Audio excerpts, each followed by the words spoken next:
Vamos abrir a palavra de Deus em Tiago, Epístola de Tiago, capítulo 2.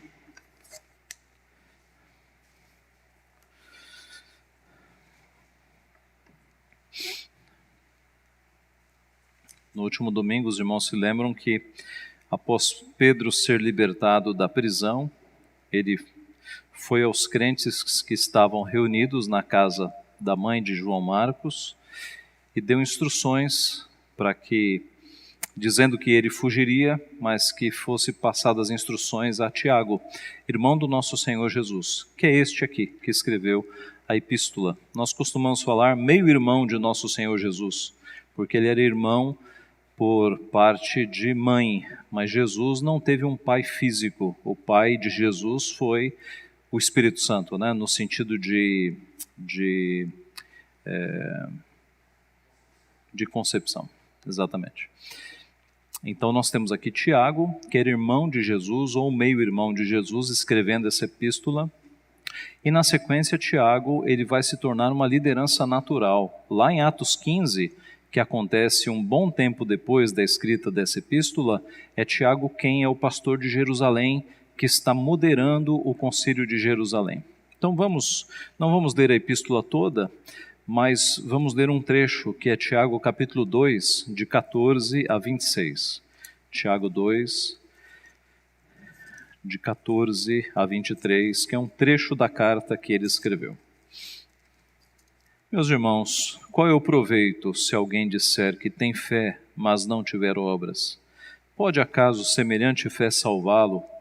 Se um irmão ou uma irmã estiver carecidos de roupa e necessitados do alimento cotidiano, e qualquer dentre vós lhes disser, ide em paz, aquecei-vos e fartai-vos, sem contudo lhes dar o necessário para o corpo, qual é o proveito disso? Assim também a fé, se não tiver obras, por si só está morta. Mas alguém dirá, tu tens fé e eu tenho obras, mostra-me essa tua fé sem as obras, e eu com as obras te mostrarei a minha fé. Crês tu que Deus é um só? Fazes bem. Até os demônios creem e tremem. Queres, pois, ficar certo, homem insensato, de que a fé sem as obras é inoperante? Não foi por obras que Abraão, o nosso pai, foi justificado quando ofereceu sobre o altar o próprio filho Isaque? Vês como a fé operava juntamente com as suas obras. Com efeito, foi pelas obras que a fé se consumou. E se cumpriu a Escritura, a qual diz, ora, Abraão creu em Deus, e isso lhe foi imputado para a justiça, e foi chamado amigo de Deus. Verificais que uma pessoa é justificada por obras e não por fé somente. De igual modo, não foi também justificada por obras a meretriz Raabe, quando acolheu os emissários e os fez partir por outro caminho? Porque, assim como o corpo sem espírito é morto, assim também a fé sem obras é morta. Vamos orar. Santo Deus, nós estamos diante do Senhor, diante da Tua santa palavra, desejosos, Pai, de ouvir a Tua voz, de ouvir o Teu ensino, a Tua repreensão, a Tua exortação sobre a nossa vida. Abre o nosso coração, Pai, para que o nosso coração seja um terreno fértil para a semeadura da Tua palavra e que ela, semeada em nosso coração, ela possa brotar e produzir frutos de justiça, Pai, possa produzir mudança na nossa vida. Ajuda, Pai, para que aqueles de nós que têm andado em caminhos de omissão, que possamos sair da omissão e possamos ser servos obedientes ao Senhor, cheios de boas obras, cheios de frutos de justiça, para que o mundo olhe para nós e glorifique ao Senhor que está nos céus, Pai. Abençoa-nos, fala conosco nesta manhã.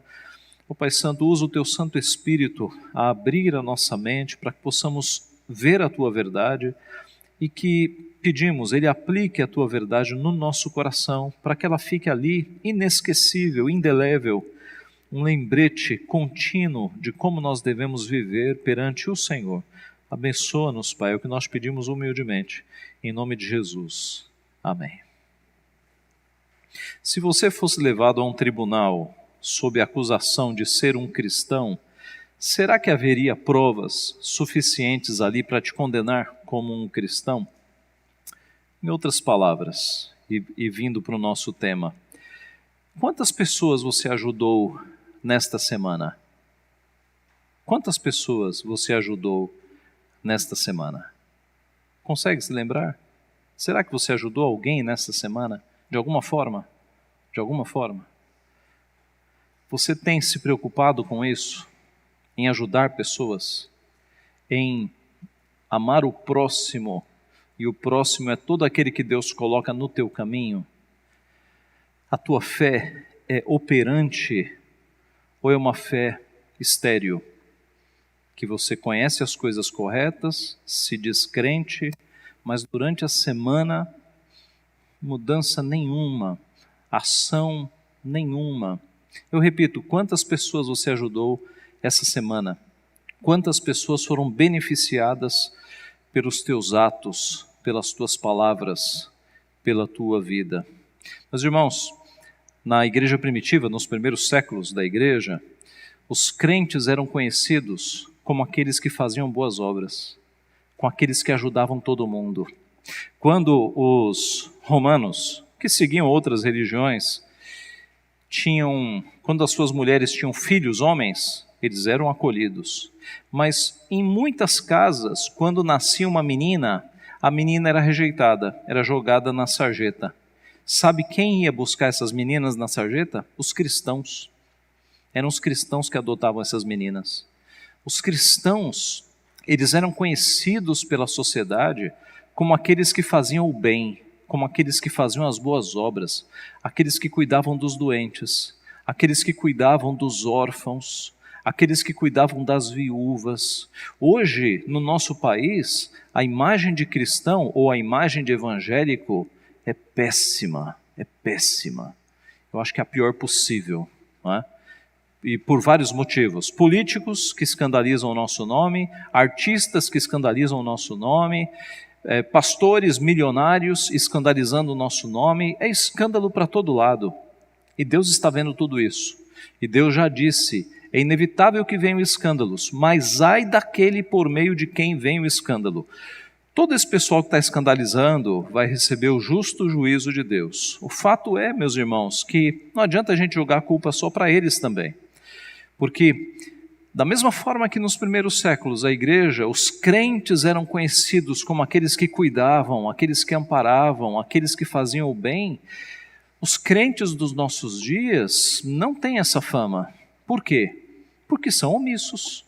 Porque nós não temos feito o bem na medida que os nossos antepassados fizeram. É preciso resgatar isso. E como é que nós resgatamos? Se cada um dos crentes se conscientizar do seu papel e passar a obedecer a palavra, isso vai acontecer. Isso vai acontecer. E a Bíblia nos mostra, meus irmãos, como é que nós devemos agir neste sentido. É o que Tiago está escrevendo aqui. Aliás, Tiago escreve a carta não apenas para isso, para falar de boas obras. Na sua carta inteira ele fala de vários assuntos. Ele fala de perseverança, ele fala de fé e obras, que é o trecho que nós vamos analisar. Ele fala muito sobre o uso da língua, né, os perigos da língua. Ele fala de sabedoria celestial em oposição à sabedoria terrena. Ele fala de submissão à vontade de Deus e fala de paciência nas tribulações, paciência nos sofrimentos. Nesta manhã nós temos este trecho da carta de Paulo, aliás, da carta de Tiago, que nos mostra a necessidade que nós temos de fazer boas obras. Tiago estava escrevendo para cristãos de origem judaica, que tudo indica, haviam reduzido a fé a uma mera aceitação intelectual de doutrinas. A fé, que é algo frutífero, cheio de boas obras, eles reduziram a um aspecto apenas intelectual. Nós cremos corretamente. Então é por isso que Tiago está dando esse puxão de orelha, para que os crentes não tenham apenas uma ideia do que é correto, mas para que os crentes vivam cheios de boas obras, cheios de práticas de obediência a Deus e de justiça. Tiago vai chamar esse tipo de fé intelectual de fé morta, fé morta. Assim, nessa manhã, nós podemos analisar esta passagem, esse pequeno trecho da carta de Tiago, olhando sob duas perspectivas: a fé morta e a fé viva. A fé morta, que é o que Tiago vai tratar primeiro, e na sequência ele vai falar de um tipo de fé que é uma fé viva. Vamos ao primeiro ponto então, a fé morta, que é a fé dos demônios. A fé morta é a fé dos demônios. Tiago começa dizendo: meus irmãos, qual é o proveito se alguém disser que tem fé, mas não tiver obras? Pode acaso semelhante fé salvá-lo? A frase, se alguém disser que tem fé, é chave para nós entendermos esta passagem. Se alguém disser que tem fé, mas não apresentar obras, será que é salvo mesmo? Se alguém se diz crente, diz ter fé, mas a sua vida diária, semanal, não tem obras, será que essa pessoa é crente? Observe que a própria fé passa a ser questionada, porque a fé, naturalmente, sempre vem acompanhada de boas obras. Então, quando você olha para um tipo de fé que é estéril, que é omisso, uma fé estéril, uma fé omissa, uma fé morta, como o Tiago está dizendo aqui, você pensa, talvez não seja fé, talvez não tenha ocorrido a conversão. Se alguém se diz crente, mas não ajuda as pessoas, não faz o bem ao próximo, será que é crente mesmo? Será que apenas não se convenceu de que o Evangelho é o caminho? Será que houve transformação na vida? Porque, meus irmãos, é automático. Aqueles que faziam o mal, quando são convertidos, a palavra conversão é justamente isso, passam a fazer o bem. Para quem? Para todo mundo que está ao redor. São as pessoas que ajudam o próximo, que são cordiais, que param o elevador, que dão assento no ônibus, que dão a passagem no trânsito, que ajudam um amigo a encher uma laje, que dão uma carona quando alguém precisa, que tira o dinheiro do bolso e ajuda numa necessidade, que compra lá um pacote de feijão. Sabe essas pessoas que ajudam? Pois é, deveriam ser os crentes. Aqueles que foram transformados, que tinham uma prática de fazer o mal, quando são convertidos por Cristo, vão ter práticas de fazer o bem, de ajudar o próximo, seja ele quem for. Se alguém diz que tem a doutrina correta, mas age durante a semana numa vida mesquinha, ensimesmada, egoística, olhando só para o próprio umbigo, está mostrando ao mundo que não teve fé. Porque esse não é o tipo de fé do nosso Senhor Jesus. A fé que nós recebemos é uma fé que transforma de dentro para fora e nos faz cheios de boas obras. Tiago pergunta: pode acaso semelhante fé salvá-lo? Não pode, não é fé verdadeira. Pode uma fé que é estéril, infrutífera, ser uma fé verdadeira? A resposta é não. A fé, ela vem sempre acompanhada de boas obras, de ações. Ele continua: se um irmão ou uma irmã estiverem carecidos de roupa e necessitados do alimento cotidiano, e qualquer dentre vós lhes disser: ide em paz, aquecei-vos e fartai-vos, sem contudo lhes dar o necessário para o corpo, qual é o proveito disto? Qual é o proveito de você despedir uma pessoa que está passando frio e passando fome apenas com palavras? A pessoa te disse: eu estou passando frio, estou passando fome. Aí você fala: puxa, vou orar por você, vá em paz. Qual é o proveito disso, meus irmãos?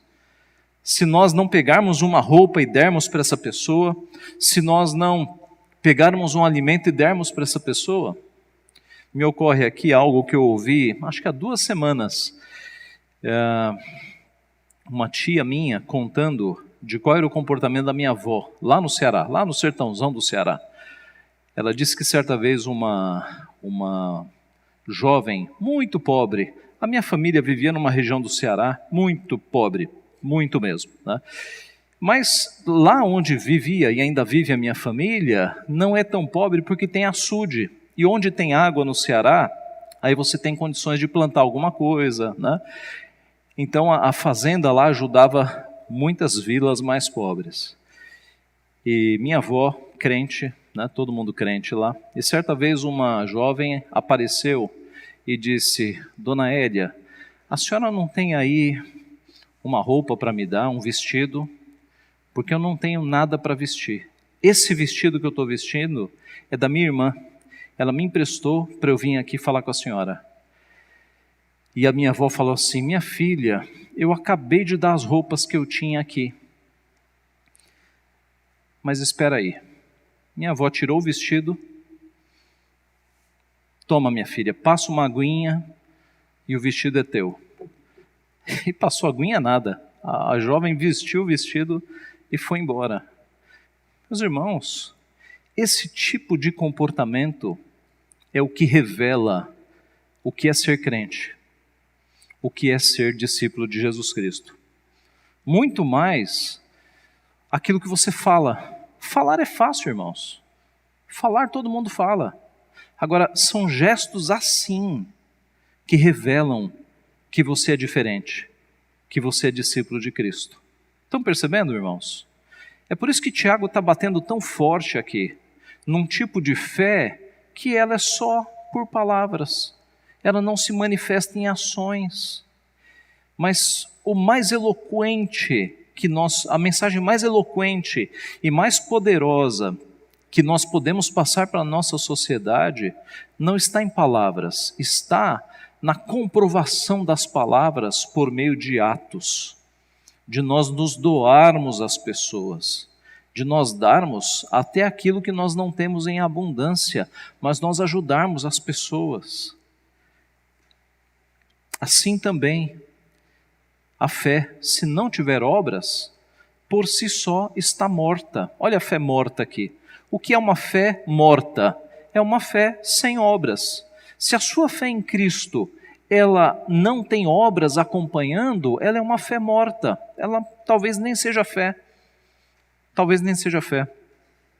Tiago fecha essa comparação dizendo: se a fé não vier acompanhada de obras, ela é uma fé morta. Mas tu dirás: tu tens fé e eu tenho obras. Mostra-me essa tua fé sem obras, e eu com as obras te mostrarei a minha fé. Em outras palavras, a fé só é verdadeira se estiver acompanhada de obras. E agora Tiago vai dar um exemplo assustador, mas é para chocar mesmo. Crês tu que Deus é um só? Fazes bem. Até os demônios creem e tremem. Então vocês, leitores aqui de Tiago, estão dizendo que creem em Deus? Vocês são ortodoxos, né? Vocês têm a doutrina correta? Até os demônios têm. Até os demônios sabem que Deus existe e tremem, e temem e tremem. Qual é a vantagem? Se você ficar apenas na fé mental, qual é a vantagem? Se você for doutrinariamente correto, mas uma fé que fica apenas na mente e ela não extrapola para fora para atingir as pessoas que estão ao teu redor. Os demônios creem corretamente, os demônios são ortodoxos nesse sentido, mas para aí, porque os demônios não fazem o bem. Os demônios creem corretamente, mas só fazem o mal, porque a natureza deles é de mentira, de engano, de destruição. Observe então que é possível e é terrível você crer corretamente, mas viver impiamente. Viver uma vida de maldade e de frutos podres. Os demônios vivem assim. Eles creem corretamente. Jesus Cristo nos contou uma parábola para mostrar os perigos de uma fé morta. Abra lá em Mateus capítulo 25. Mateus capítulo 25. Os perigos de uma fé morta. Mateus 25, de 31 a 46. Mateus 25, de 31 a 46.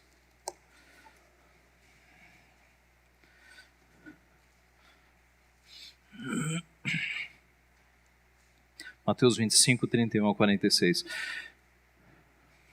Quando vier o Filho do Homem na sua majestade, e todos os anjos com ele, então se assentará no trono da sua glória, e todas as nações serão reunidas em sua presença. E ele separará uns dos outros, como o pastor separa dos cabritos as ovelhas.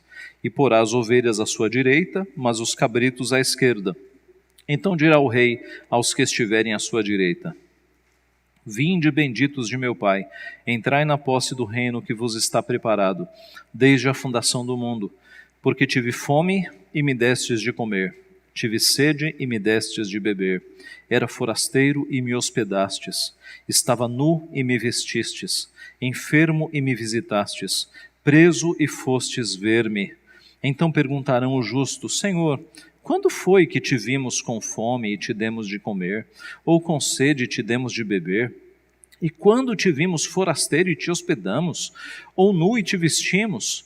E quando te vimos enfermo ou preso e te fomos visitar? O rei respondendo lhes dirás: Em verdade vos afirmo, que sempre que o fizestes a um destes meus pequeninos irmãos, a mim o fizestes.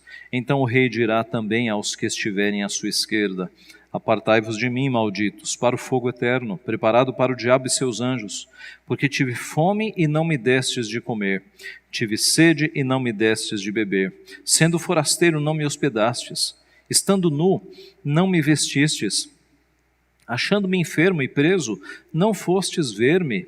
E eles lhe perguntarão: Senhor, quando foi que te vimos com fome, com sede, forasteiro, nu, enfermo ou preso, e não te assistimos? Então lhes responderá: Em verdade vos digo, que sempre que o deixastes de fazer a um destes mais pequeninos, a mim o deixastes de fazer. E irão estes para o castigo eterno, porém os justos para a vida eterna. Irmãos, esse texto é pesadíssimo, porque mostra a nossa omissão, e mostra que o caminho da omissão é o inferno. Observe que esse não é um assunto, apenas mais um sermão que você ouviu de domingo, e daqui a pouco você esqueceu. Esse é um assunto para você levar muito a sério. Como é que a sua fé está se desenvolvendo durante os dias da semana? Você ajuda as pessoas, você dá fome para quem, você dá pão para quem tem fome, você dá água para quem tem sede, você dá vestes para quem está passando por necessidade. Você tem que colocar isso no teu pensamento, porque Jesus Cristo, e não apenas nesta parábola, mas em outras, ele mostra a necessidade, meus irmãos, de nós amar o próximo, de nós amarmos o próximo. E o próximo não é o meu irmão, meu primo, meu parente, é todo aquele que Deus coloca no nosso caminho, mesmo que nós não conhecemos. Nós temos que ajudar as pessoas, porque ajudar as pessoas, eu repito, é a comprovação de que nós somos salvos, de que nós somos diferentes, de que nós somos transformados pelo nosso Senhor Jesus Cristo. Judas Iscariotes tinha uma fé morta. Sabemos o que aconteceu com ele. Ele estava lá, no meio dos 12, tinha as doutrinas corretas, mas o seu coração era mau, uma fé morta. Simão Mago, a mesma coisa. Ele passou pelos catecúmenos, foi batizado, a fé correta, mas demonstrou que o seu coração era mau, não tinha uma fé viva, tinha uma fé morta. Então, muito cuidado com a fé morta, porque esta é a fé dos demônios. Os demônios creem corretamente, mas não fazem o bem. Você crê corretamente, você tem que fazer o bem, você tem que praticar as boas obras, ajudar as pessoas que estão ao teu redor. É isso que vai mostrar que você é crente de fato. Na sequência do texto, então, depois de falar de fé morta, ele vai falar de fé viva, usando dois exemplos da história, Abraão e Raabe, tá? Fé viva, a fé de Abraão e a fé de Raabe. Veja no verso 20. Queres, pois, ficar certo, homem sensato, de que a fé sem as obras é inoperante? Não foi por obras que Abraão, nosso pai, foi justificado quando ofereceu sobre o altar o próprio filho Isaque? Vês como a fé operava juntamente com as suas obras. Com efeito, foi pelas obras que a fé se consumou e se cumpriu a Escritura, a qual diz: ora, Abraão creu em Deus, e isso lhe foi imputado para a justiça, e foi chamado amigo de Deus. Observe a frase: a fé operava juntamente com as obras. Com efeito, foi pelas obras que a fé se consumou. Não tem como você separar fé de obras. Quando alguém tem fé, se é fé verdadeira, vai vir acompanhado das obras. Irmãos, Tiago não está dizendo que Abraão foi salvo por obras. Quando Deus mandou Abraão oferecer Isaque, Abraão já estava salvo faz tempo. Percebe isso? Tá? Mas quando Abraão oferece Isaque, ele está mostrando ali com toda a força a sua fé. É a demonstração da sua fé. Mas a fé ocorreu na conversão. A Bíblia mostra que nós somos salvos pela fé. Tiago está mostrando um outro lado da fé, que é a fé verdadeira. Ok, vocês são salvos pela fé. E a fé verdadeira é qual? É aquela que vem acompanhada de boas obras. A fé de Abraão tornou-se visível por causa da obediência dele a Deus. Você sabe que Abraão ia mesmo sacrificar o seu filho, seu único filho. Olha a fé deste homem. Deus não havia dito para ele que do seu filho viria uma descendência mais numerosa que as estrelas do céu e do que a areia que está na praia do mar? Aí Deus fala: Abraão, sacrifica o teu filho. Ele não deve ter entendido nada, mas é justamente quando a gente não entende nada que a gente fala: Senhor, eu confio no Senhor, eu vou obedecer. Percebe? Algumas vezes Deus nos dá desafios e nos coloca em situações que a gente fala: Senhor, não estou entendendo. E aí o que a fé nos arremete? Confie. Você não está entendendo, mas você deve confiar, porque Deus sabe o que está fazendo. Isso é fé, meus irmãos. Isso é fé. Quando você tenta tomar as rédeas da tua vida e compreender tudo e lidar com tudo, isso não é fé.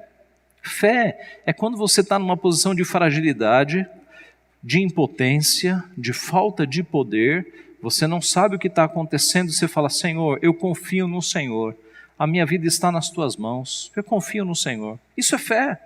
Foi o que Abraão fez. Deus pede para ele sacrificar o seu precioso filho, que devia ser aí um adolescente. O que ele faz? Eu vou obedecer. Não estou entendendo nada, mas eu vou obedecer. Olha o escritor de Hebreus o que escreve a esse respeito. Está lá em Hebreus 11, de 17 a 19. Pela fé, Abraão, se alguém quiser achar, Hebreus 11, de 17 a 19. É o autor de Hebreus explicando com mais luzes o que aconteceu naquela ocasião. Hebreus 11, 17 a 19. Pela fé, Abraão, quando posto à prova, ofereceu Isaque. Estava mesmo para sacrificar o seu unigênito, aquele que acolheu alegremente as promessas, a quem se tinha dito: em Isaque será chamada a tua descendência, porque considerou que Deus era poderoso até para ressuscitá-lo dentre os mortos, de onde também figuradamente o recobrou.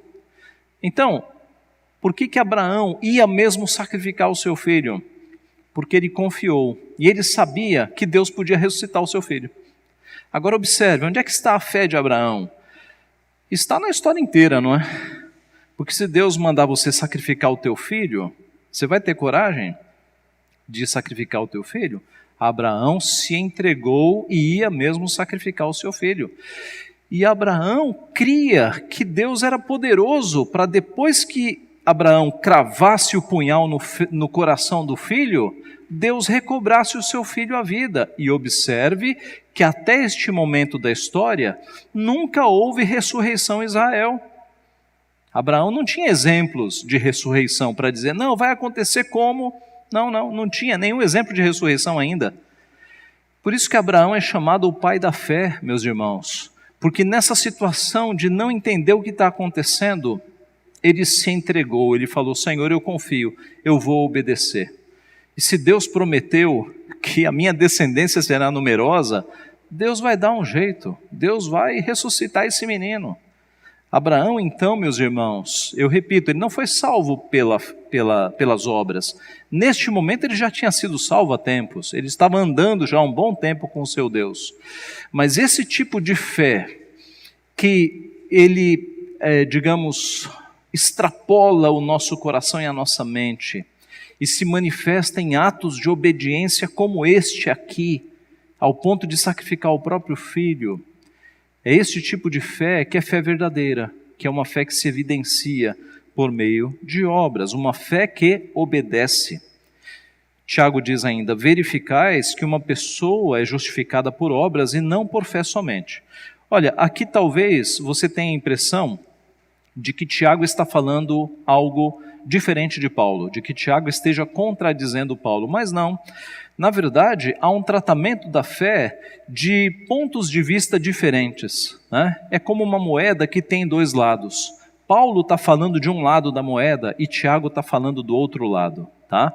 Paulo está falando da declaração da nossa retidão, nós somos salvos. Tiago está falando da demonstração da nossa fé. Tá? É o mesmo assunto de prismas diferentes. Em outras palavras, Paulo está falando do aspecto passivo da nossa fé. Nós fomos justificados por Cristo. Cristo fez tudo para que nós fôssemos salvos. Fé como justificação. Tiago está falando do lado ativo da nossa fé. Uma vez salvos, nós vamos ser abundantes de boas obras. Nós não somos salvos por obras, nós somos salvos pela fé. E aqueles que são salvos pela fé, eles são abundantes de boas obras. Eles param de fazer o mal e começam a praticar o bem. Depois do exemplo de Abraão, Tiago vai falar de Raabe, um exemplo bem diferente, não é? De igual modo, não foi também justificada por obras a meretriz Raabe, quando acolheu os emissários e os fez partir por outro caminho? Veja, Raabe também demonstrou a sua fé por meio de obras. Se você tiver chance de ler a história completa, lá em Josué capítulo 2, você vai perceber como Raabe, embora uma mulher pecadora, uma meretriz, uma prostituta, ela creu em Deus. Josué capítulo 2 é uma demonstração de que essa mulher está crendo, está temendo e está crendo em Deus. E a partir dali, ela vai mostrar esta fé no Deus verdadeiro por meio de obras, salvando ali aqueles 2 espias que foram enviados. Isso foi tão marcante para o povo de Deus, que Mateus inclui Raabe na genealogia do nosso Redentor, lá em Mateus capítulo 1. Observe. Raabe está lá, na genealogia de Cristo, Mateus capítulo 1. Porque assim como o corpo sem espírito é morto, assim também a fé sem obras é morta. É o nosso último versículo. Um corpo sem espírito é morto, uma fé sem obras é morta. A nossa fé deve ser viva, como a fé de Abraão e a fé de Raabe, que manifestou a fé por meio de ações. Você se lembra da conversão de Zaqueu, que era o chefe dos cobradores de impostos? Quando Zaqueu creu em Cristo, qual foi a primeira medida? Ele disse para Jesus: Mestre, eu me proponho a restituir até 4 vezes aqueles que eu tenha defraudado, aqueles que eu tenha roubado. Observe como a conversão muda a nossa vida. Até então, o mais importante na vida de Zaqueu era o dinheiro. Ele roubava, ele era o chefe dos cobradores de impostos. Os cobradores de impostos não tinham um salário fixo. Eles faziam o seu salário pegando impostos a mais. E Zaqueu era rico por conta disso. Mas assim que Cristo entrou no seu coração, ele se comprometeu a mudar. E ele disse: eu vou restituir até 4 vezes mais se alguém eu tiver defraudado. Observe, meus irmãos, a mudança de vida. Você se lembra também de Dorcas, aquela mulher que costurava túnicas e vestidos para as viúvas da sua região. As viúvas, na época bíblica, sempre foram desamparadas, sempre foram as mulheres mais pobres, porque não tinham uma fonte de sustento, o marido morreu, nem todo filho ajudava. E Dorcas usava o seu conhecimento de costura, de fazer roupas, para ajudar estas mulheres. E ela, você se lembra, quando ela morre, no seu enterro, as mulheres estavam lá, segurando as túnicas e os vestidos. As boas obras de Dorcas estavam ali sendo expostas. Eu pergunto, no dia do teu enterro, vai ter gente lá segurando vestidos e túnicas? Eu estou simbolizando, né? Vai ter gente lá dizendo assim, olha, me ajudou muito na minha vida. Esse que está aí no túmulo, me ajudou, viu? Será que vai ter bastante gente lá falando? Olha, essa irmã aí que está no túmulo, ela era uma bênção, ela me ajudou nisso, nisso, nisso. Será que no teu enterro, as tuas obras serão apresentadas como foram no dia da morte de Dorcas? Meus irmãos, se você acha que não, ainda há tempo. A partir de hoje, vamos ser cheios de boas obras. Vamos ajudar as pessoas. Quanto mais nós ajudamos as pessoas, mais felizes nós somos, menos mesquinhos, ensimesmados e egoístas e olhadores de umbigos nós nos tornamos. Quanto mais nós ajudamos as pessoas, mais Deus nos dá alegria. Alguns dos irmãos têm essa experiência de saber que quando nós ajudamos as pessoas, nós é que somos abençoados. Cristo nos disse que melhor é dar do que receber. Na matemática divina, quanto mais você dá, mais você recebe. Na matemática humana, se você dá, você fica sem. Na matemática divina, se você dá, Deus manda mais para você dar mais. Percebe? Essa é a dinâmica dos céus. Essa é a dinâmica que acontece com os filhos de Deus.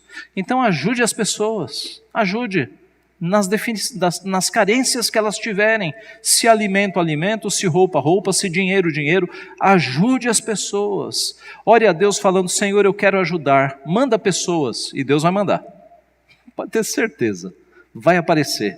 E aí você vai ter oportunidades de ajudar essas pessoas. E você vai perceber, meu irmão, minha irmã, que alegria que é ter uma vida assim, como Dorcas, né? de boas obras, de bons frutos.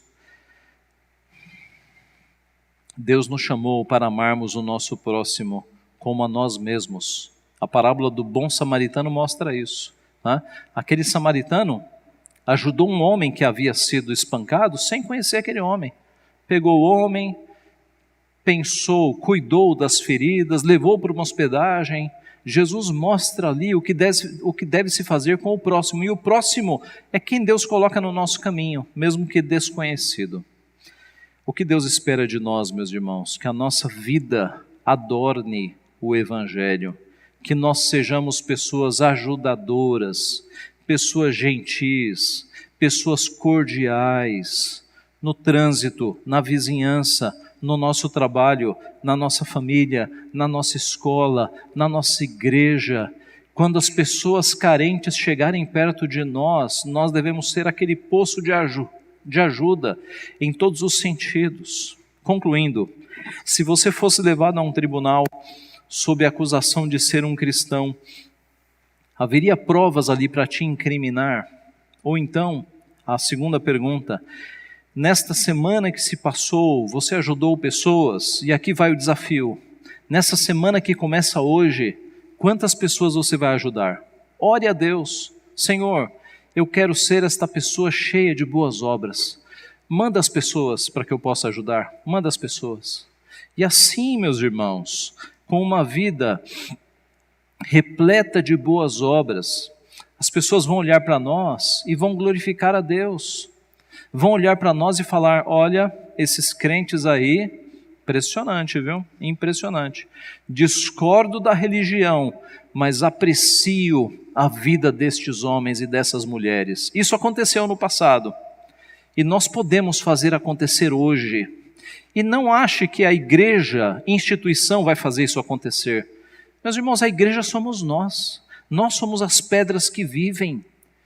Você que está inserido num contexto, numa realidade que é só tua, o teu trabalho. Você está lá, eu não estou lá. O teu trabalho é a tua vizinhança. a tua família, a tua escola. É você que está lá como um agente de Cristo, como embaixador de Cristo, para fazer diferença lá. Então não cobre da igreja. A igreja devia ter um projeto social. É fácil jogar a culpa na igreja, né? Faça você. Ore para Deus para que as pessoas apareçam. Talvez elas já estejam até por aí, não é? E faça você.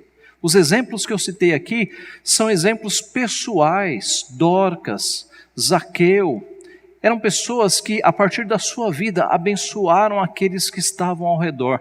É isso que Deus espera de nós. É esse o tipo de fé que vai de fato comprovar que aquilo que você crê está correto. O que você crê está correto se ele extrapolar o teu coração e a tua mente e abençoar as pessoas que estão ao teu redor. Que Deus nos abençoe assim então, meus irmãos. Amém.